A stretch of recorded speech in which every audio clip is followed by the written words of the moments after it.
Sveiki, mieliausiai, esu Domantas Razauskas, sveikinusi su jumis iš nuostabaus Klaipėdos klubo Kaštonas. Atvykau čia su visa grupe, pirmą kartą į pajūrį pavyko ištrūkti su visa mūsų dabartinė grupe ir rengiamės parodyti, ką mes šiuo metu grojame, ką įrašinėjame.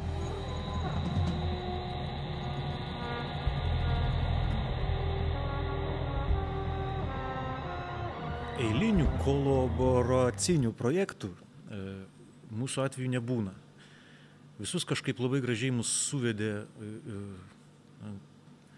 atsitiktinumo aplinkybės arba kažkokie tais įvykiai. Ir aš neatsimenu, kad aš būčiau kažką specialiai kvietęs, kada nors gyvenime groti kartu į grupę. Kažkaip taip nutikdavo.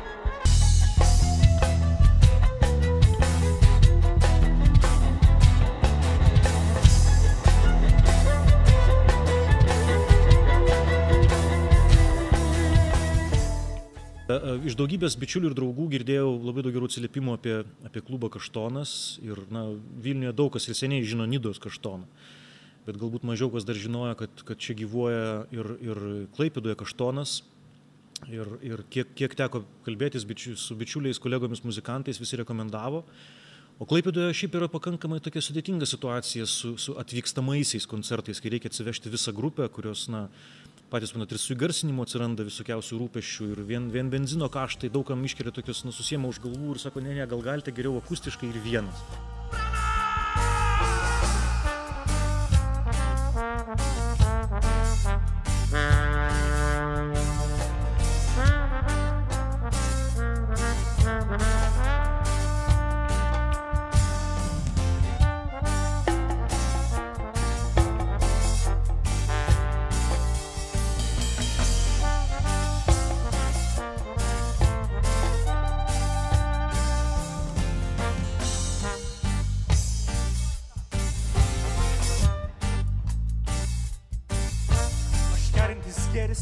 Bastilijos celė, aš nerašyta raidė, slaptoj abecėlė, aš mažas nykštukas iš pjautom akim, aš išeinu su žara, bet grįžtu su naktim.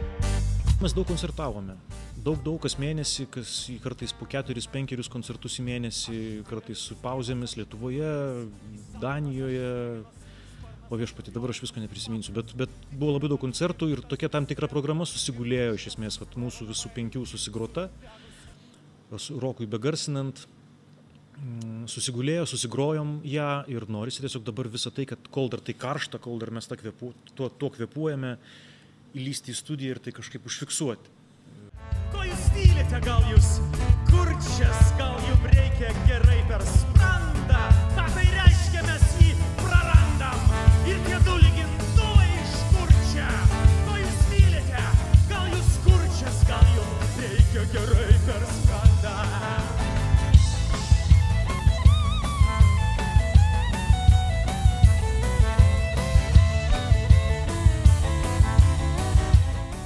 Yra prilipusi per 10-12 metų grojimo, yra prilipusi tokia etiketė, kad štai tai, tos dainos, tai, ką mes grojam, ką aš groju, tai yra, čia bardai kažkokie, čia dainuojamoji poezija, čia su gitarėlė, reiškia, kažkokie eilėraščius dainuoja.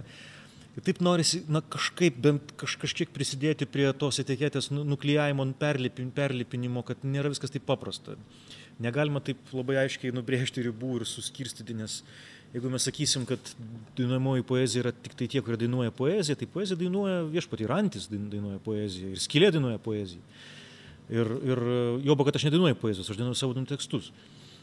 Ir kažkaip noris truputėlį parodyti žmonėms, kad mes esame labiau augę ir visi klausomės ir gyvename daugiau roko, džiazo, bliuzo, regio muziką, o nesame kažkokie tokie, žinot, nieko prieš, aš neturiu tą, bet tokie paniurę surūgę prie žvakių palinkę, dūsaujantis nuolat dėl nelaimingos meilės su ilgais megztiniais ir su cigaretėmis tokie bėdžiai.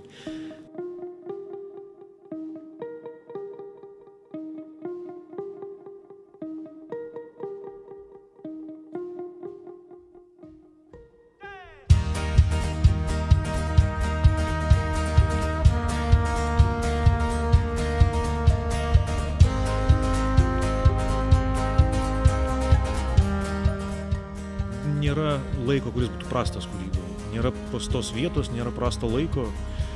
Ar tai būtų troleibusas, tualetas, kambarys, svetainė, nežinau, miškas, scena, visur gali kažkas netikėtai gimti. Tai ne nuo mūsų priklauso, ne nuo manęs.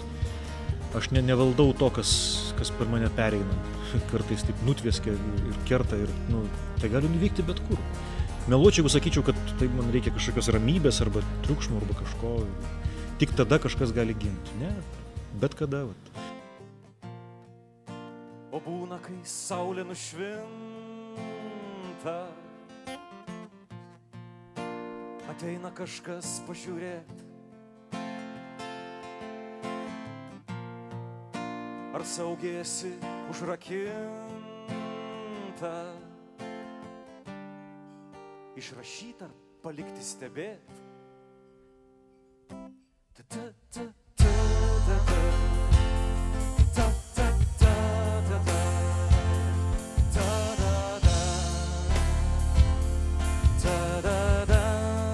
Vien tai, kad mes jau čia esam, nepaisant koks gali būti blogas šis koncertas, jau man yra dovana, už kurią esu dėkingas. Ir, o tikiuosi, kad viskas pavyks puikiai, tikiuosi, kad žmonės išeis laimingi, patenkinti, galbūt neburbėdami, kad jie gavo ne visai to, ko tikėjosi, nes to, ko tikėjosi, tikrai negaus, taip niekada nebūtų.